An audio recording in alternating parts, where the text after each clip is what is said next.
আমরা সফল যদি হতে চাই, আমরা পরামর্শ নেব কার? আল্লাহ। আসতে বলবেন, পরামর্শ নেব কার? আল্লাহ যে সকল পরামর্শ দিয়েছেন কোন কিতাবে? এই কিতাবের ভিতরে। এই কিতাব শুধু ধর্মীয় কিতাব বললে ভুল হবে। যদি কেউ বলি এটা ধর্মীয় কিতাব, এটা ভুল কথা।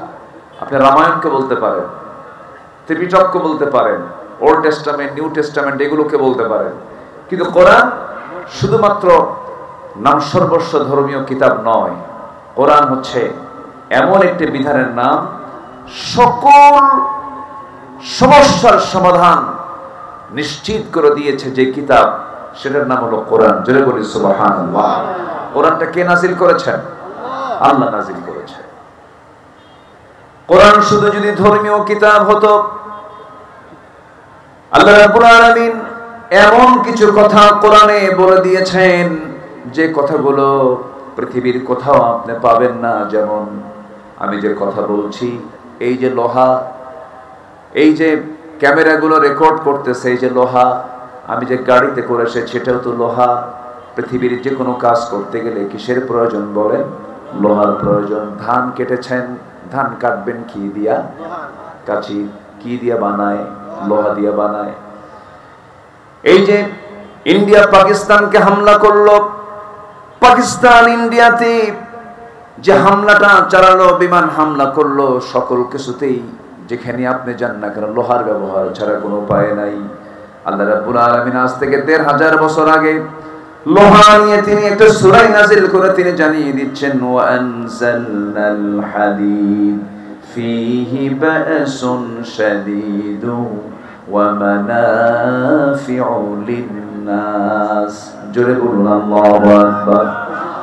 আমি লোহা নাযিল করেছি যাতে রয়েছে প্রচন্ড শক্তি, ফীহি বা'সুন শাদীদুন ওয়া মানাফিউ লিন-নাস, যার মধ্যে রয়েছে মানুষের নানাবিধ উপকার, নানাবিধ কল্যাণ যার মধ্যে রয়েছে। আপনার পাঞ্জাবি ছিঁড়ে গেছে, আপনার জামা ছিঁড়ে গেছে, এটাকে সেলাই করার জন্য কি দরকার বলেন? সুই দরকার। সুইটা কি দিয়ে বানানো? লোহা দিয়ে বানানো।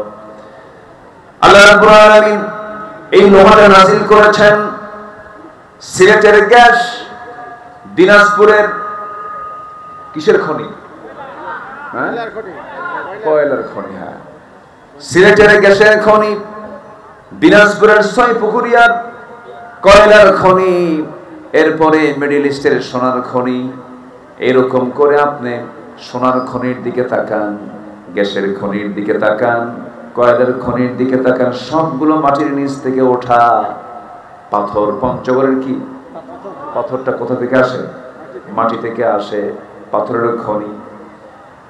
এই সমস্ত খনিগুলো জমিন থেকে আল্লাহ রাব্বুল আলামিন উত্তোলন করে দিয়েছেন বান্দার জন্য। কিন্তু লোহার ব্যাপারে আল্লাহ রাব্বুল আলামিন বলছেন, ওয়া আনজালনাল হাদীদ, আমি লোহা নাযিল করেছি, আমি লোহা নাযিল করেছি। লোহাটা নাযিল করেছেন তিনি। কোন জায়গা থেকে লোহা নাযিল হলো? আমার বন্ধুগণ, এই যে আমরা দিনের বেলা সূর্য দেখতে পাই, এই সূর্যটার আভ্যন্তরীণ তাপমাত্রা হলো 15 মিলিয়ন ডিগ্রি সেলসিয়াস।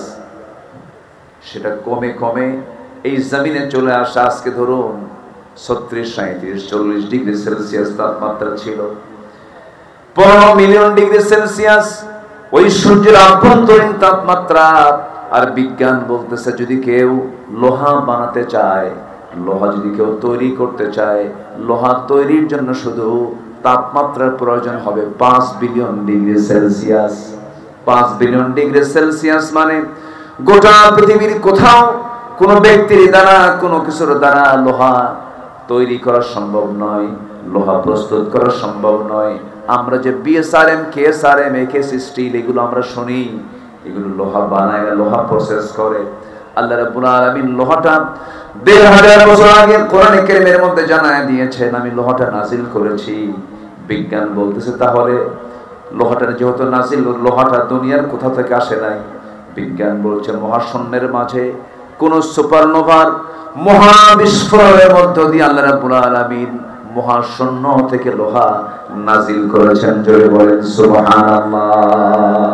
তাহলে এখন বলেন, কোরআন যদি এই জাতীয় তথ্য দেয়, কোরআন যদি বিগ ব্যাং এর তথ্য দেয়, কোরআন যদি এমব্রায়োলজির কথা বলে, কোরআন যদি আকাশ নিয়ে কথা বলে, কোরআন যদি সমুদ্র অঞ্চল নিয়ে কথা বলে, কোরআন যদি বায়ুমণ্ডল নিয়ে কথা বলে, তাহলে কোরআনকে শুধু কি ধর্মীয় কিতাব বলা যায়? না, কোরআন হচ্ছে এমন একটি কিতাবের নাম, বান্দার যেখানেই সমস্যা সেখানেই কোরআন সমাধান দিয়ে দিয়েছে। যেরকম সুবহানাল্লাহ। সীমান্তবর্তী জেলা ঠাকুরগাঁ জেলার বালিয়াডাঙ্গি উপজেলার দক্ষিণ ধনীবস্তি বাইতুল আমান জামে মসজিদ মাহফিল ইন্তেজামে কমিটি কর্তৃক আয়োজিত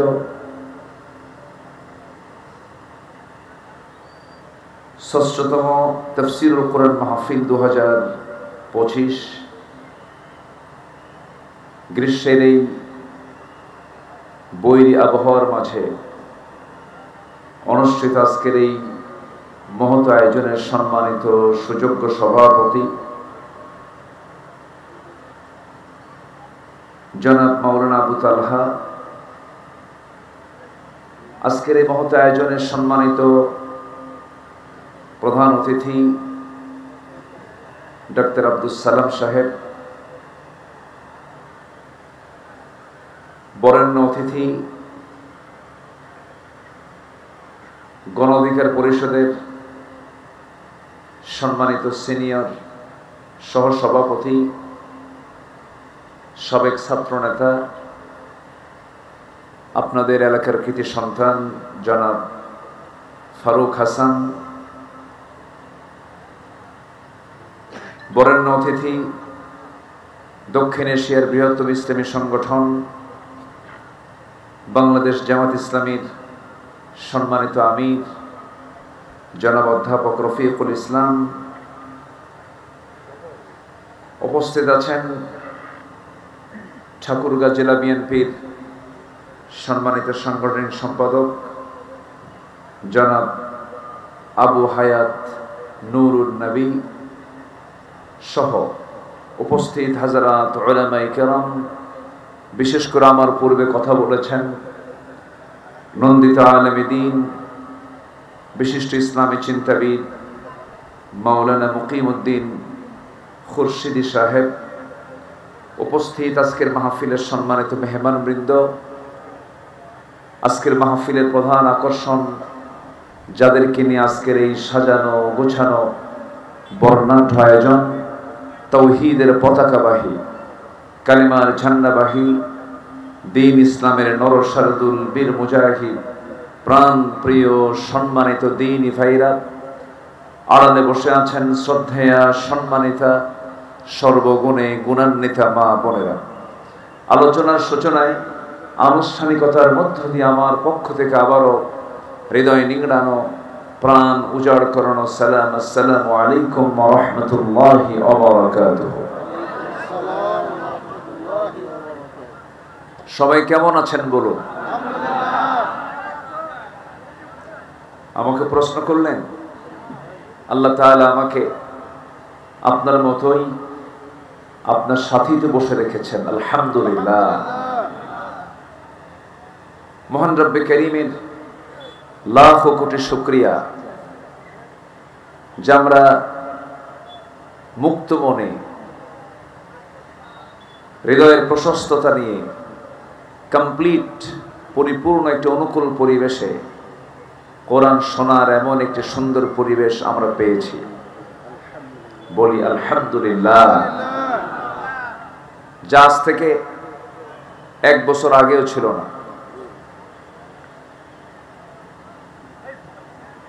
মাহফিল কমিটি ছিল হলো থানার চোখে বড় দাগী আসামি। মাহফিলের অনুমোদন নেওয়ার জন্য থানাতে আসতে যেতে কমিটির জুতার তলা ক্ষয় হয়ে যেত, অনুমতি মিলত না। এখন থানা নিজেই ফোন দিয়ে বলে, কিছু লাগবে কি? সম্মানিত ভাইয়েরা, এটার জন্য সবচাইতে যার শুকরিয়া আদায় করা দরকার তিনি কে? জোরে বলুন না, তিনি কে? তিনি কি পারেন না? আমাদের কানে প্রায় মুরব্বীরা বলতেন, কাম হবে না, না মরা পর্যন্ত হবে না, এরকম অনেক কিছু বলতো আমাদেরকে, আমরা শুনতাম। কিন্তু না, আল্লাহ আছেন, আল্লাহ শোনেন। মজলুমদের চোখের পানি আল্লাহ পাক ফেরত দেন না, এটাই তার সুস্পষ্ট প্রমাণ। জোরে বলি সুবহানাল্লাহ। সম্মানিত ভাইয়েরা, আমরা মুক্ত মনে বসতে পেরেছি, বলি আলহামদুলিল্লাহ। আল্লাহর শুকরিয়া আদায় করে বলছি, আল্লাহুম্মা ইন্নী আসআলুকা আল হুদা ওয়াত তুকা ওয়াল আফাফা ওয়াল গিনা। সবাই বলি আল্লাহুম্মা আইন্নি আলা যিকরিকা ওয়া শুকরিকা ওয়া হুসনি ইবাদাতিকা। আমরা আল্লাহ তাআলার শুকর আদায় করে নিলাম। সম্মানিত হাজিরিন, শেষ ক্লাসে বসেছি। প্রথম ক্লাসটা খুব মজা লাগে, ভালো লাগে, দ্বিতীয় ক্লাসও ভালো লাগে, কিন্তু শেষ ক্লাস যখন আমরা পড়তাম, শেষ ক্লাসে যখন ওস্তাদ যখন আসতেন, তখন মনে হতো ওস্তাদ যাবে কখন। তো আমি আলোচনার একদম শেষ ক্লাসে বসেছি, আমাকে সময় দেওয়া যাবে তো? আমাকে সময় দিতে সবাই রাজি আছেন তো ইনশাআল্লাহ? আল্লাহ কবুল করুন, জোরে বলি আমিন। এই যে হাজারো শ্রোতা নিয়ে আমরা এখানে বসে আছি, এত আল্লাহর বান্দা বান্দী এখানে এসেছেন, বিশেষ করে গোটা পৃথিবীর মুসলিম উম্মাহ, সব তো ভাই ভাই। এমন একটা মুহূর্ত আমার মনে পড়ে না ফিলিস্তিনের সেই সমস্ত অসহায় শিশুদের কথা, যার ঘরে, যার কোলে, যার একটা সন্তান আছে, সে যদি মানবিক হয়, অবশ্যই তার ফিলিস্তিনের কথা মনে হতেই হবে। সেই মজলুম ফিলিস্তিনের মুসলমানদের জন্য অন্তত এতগুলো মানুষকে নিয়ে শেষে আমরা দোয়া করব। সেই দোয়ায় সবাইকে শামিল হবেন না ইনশাআল্লাহ? সবাই থাকবেন না ইনশাআল্লাহ? যে যিনি চলে যাবেন আমি ভাববো তিনি কৃপণ, আমরা থাকব। সম্মানিত ভাইয়েরা, আসুন আমরা ধীরে ধীরে আলোচনার দিকে চলে যাই। আমার পূর্বে আমার মুকিম ভাই অত্যন্ত তথ্যবহুল, অত্যন্ত গুরুত্বপূর্ণ, তাৎপর্যমণ্ডিত কিছু কথা তিনি উপস্থাপন করেছেন। আমি যে বিষয়টি নিয়ে কথা বলতে চাই, আমরা এই পৃথিবীতে যে কোনো কাজ করতে গেলে লাভ খুঁজি না লস খুঁজি? বলেন। কিন্তু সকল ব্যবসায় লাভও আছে, লসও আছে। আল্লাহ তাআলা বান্দাকে কিছু কাজ কোরআনে কারীমের মধ্যে কাজ করার জন্য কিছু ইঙ্গিত দিয়েছেন, যে কাজগুলো করলে পরে বান্দার কোনো লস হবে না। জোরে বলি সুবহানাল্লাহ। ফাইজুন, তুফলিহুন, মুফলিহুন, এই শব্দগুলো দিয়ে আল্লাহ পাক বান্দাকে ক্লিয়ার করে দিয়েছেন, এই সমস্ত কাজগুলো করো, তুমি ঠকবা না। আল্লাহ রাব্বুল আলামিন এক জায়গায় তো ডাইরেক্ট বলেই ফেলেছেন, এই সমস্ত কাজে, এই সমস্ত ব্যবসায় কোনো লসও নাই। জোরে বলি সুবহানাল্লাহ।